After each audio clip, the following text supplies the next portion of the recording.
अगर ऐसे सवाल को आप ट्रेडिशनल तरीके से करेंगे या फिर परंपरागत तरीके से करेंगे तो थोड़ा सा ये कॉम्प्लिकेटेड है, समय लगेगा, आंसर आएगा लेकिन समय लगेगा। लेकिन अगर हम कुछ ऑब्जर्व करें, कुछ परखें, कुछ जांचें, तो हमको ये पता चलता है कि जो इस हिस्से का न्यूमरेटर है इस हिस्से का डिनोमिनेटर है, और जो इस पार्ट का डिनोमिनेटर है इस पार्ट का न्यूमरेटर है। इसका मीनिंग ये निकल करके आता है कि ये दोनों ही जो पार्ट हैं एक दूसरे के रेसिप्रोकल हैं, एक दूसरे के रेसिप्रोकल हैं। रेसिप्रोकल का मतलब मीनिंग ये है कि मैं अगर कुछ समय के लिए इस वाले हिस्से को p मानूं तो ये हो जाएगा 3p और ये वाला पार्ट हो जाएगा 4 इंटू 1/p। भाई एक दूसरे के रेसिप्रोकल है। इक्वल टू में 11। जब आप आगे सॉल्व करते हो तो ये बन जाएगा 3p minus 4/p equal to में 11। अब इसका कैसे सॉल्व करते हैं भाई? p का मल्टीप्लिकेशन हो जाएगा 3p से, तो ये बन जाएगा 3p स्क्वायर माइनस का 4/p इक्वल टू में 11। अब फर्दर कैसे करेंगे? 11 का डिनोमिनेटर कोई नहीं है तो 1 है। आप क्या कर देंगे? Cross multiplication. जब क्रॉस मल्टीप्लिकेशन करेंगे तो 3p स्क्वायर माइनस का 4 और 11 का मल्टीप्लिकेशन जब p से होगा तो हमको मिल जाएगा 11p। आप 11p को फेंक दीजिए इधर, प्लस का 11p है, आके इधर क्या बन जाएगा? माइनस का 11p। तो 3p स्क्वायर माइनस का 11p और माइनस का 4 इक्वल टू में 0।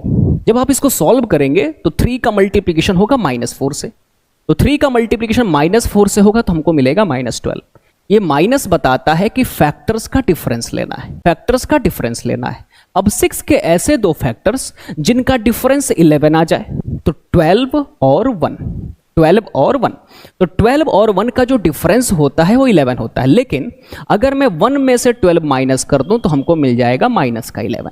वही काम हम यहां करेंगे, तो 3p का स्क्वायर प्लस का p माइनस का 12p माइनस का 4 इक्वल टू 0। अगर आप यहां दोनों जगहों पे देखें तो आपको कॉमन मिलेगा p को जब आप कॉमन लेंगे तो यहां मिलेगा 3p प्लस में 1।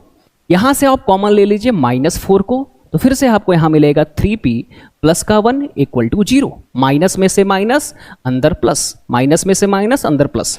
एक ब्रैकेट में हो जाएगा 3p प्लस 1 और दूसरे ब्रैकेट में हो जाएगा p माइनस 4 इक्वल टू 0। अब दोनों का मल्टीप्लिकेशन 0 के इक्वल आए, इसका मतलब दोनों में से किसी एक को 0 के बराबर होना पड़ेगा। तो एक बार p माइनस 4 को हम 0 मान लेते हैं, तो यहां से p की वैल्यू आ जाएगी 4। एक बार 3p प्लस 1 को 0 मान लेते हैं, तो यहां से p की वैल्यू आ जाएगी -1/3। अब आप करेंगे क्या? हमारे को p मिला है लेकिन हमसे p नहीं पूछा है, हमें निकालना है x की वैल्यू। तो हम करेंगे क्या? एक बार 7x प्लस 1 अपॉन में 5x माइनस 3 को 4 के इक्वल कर लेंगे, तो 4/1 आ जाएगा। इसका मल्टीप्लिकेशन इससे, इसका मल्टीप्लिकेशन इससे, 1 का मल्टीप्लिकेशन 7x प्लस 1, इसका मल्टीप्लिकेशन 4 से करेंगे तो 20x माइनस का 12।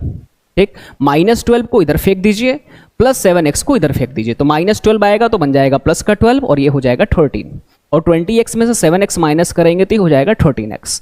x के साथ 13 मल्टीप्लिकेशन कर रहा है, तो जब उधर पलटेगा तो डिवीजन करेगा, तो यहां से x की वैल्यू आ जाएगी 1। अब मैं आपको होमवर्क देता हूं, आप x की वैल्यू तब निकालिए जब p की वैल्यू जो है वो -1/3 है। आप जरूर कर पाएंगे, आंसर आएगा। x की एक और वैल्यू आएगी क्योंकि ये क्वाड्रेटिक इक्वेशन बनने वाला है। उम्मीद है आपको समझ में आया है, तो चैनल को जरूर शेयर करिए, सब्सक्राइब करिए और वीडियो को लाइक करना बिल्कुल मत भूलिए। बहुत बहुत धन्यवाद।